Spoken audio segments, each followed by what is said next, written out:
Well, my very DNA in the business was always to keep, a close eye on every dollar to make sure it was working as effectively as possible. So I simply took that same attitude into the philanthropy sector.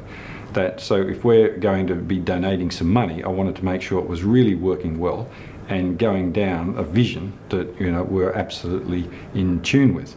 So that's one of the reasons we're getting involved in it, to make sure it was working properly. But as we got involved in it, we could see that actually our backgrounds, our business skills could actually add a huge amount to what we were doing. So because the university we're dealing with doesn't come from an entrepreneurial commercial background, but we've got to respect the way that they operate. But I think we brought a lot of different and new ideas to the table that they wouldn't have seen before. So for us, it was a very symbiotic relationship, because we were bringing things to the table that hadn't been, but it was in conjunction with the money. So for us, in some sense, it was just like going from one type of business to another type of business, a for-profit business to a non-for-profit business.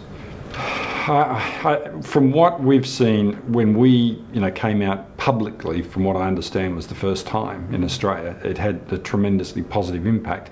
So from that point of view, if someone can steel themselves to go public, if they're not comfortable with it, then they're giving another benefit to the community without having to write out a check, without having to do a whole heap of work in themselves. So I think it's tremendously important if they can do it. Each person will do it in their own way, of course. I mean, from my perspective, I'm quite used to dealing with the media, being on television, etc., because that's our business. For many people, they would be absolutely frightened to death at doing it. But, I would encourage them, please just do it once, because you just never know who's going to be picking up that message and how much of a difference you're going to make.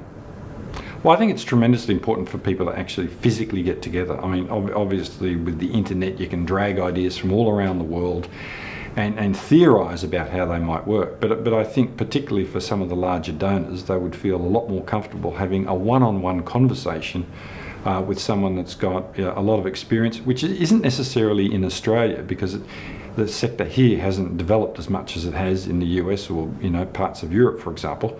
But so I think that it's tremendously important in getting people together and being able to have those one-on-one conversations.